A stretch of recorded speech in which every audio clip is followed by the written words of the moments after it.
In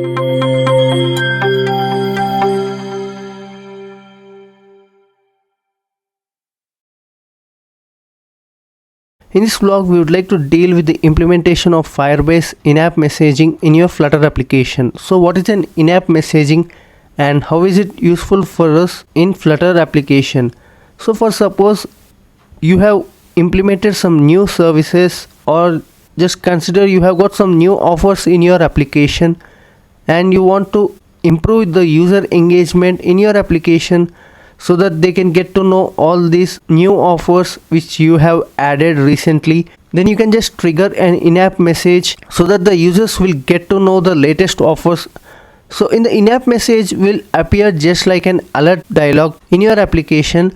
So there you can just show an image and add dynamic buttons so that the users can tap on the buttons and move to the respective screens, or also you can just navigate them to external websites. And you can also make use of deep linking concept. See, we have received our in-app messaging in our emulator here. So this is how we can send an in-app messaging to our Flutter application.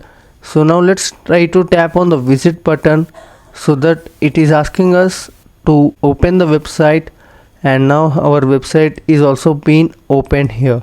So yes, this is how simple you can just integrate in-app message in your Flutter application using Firebase.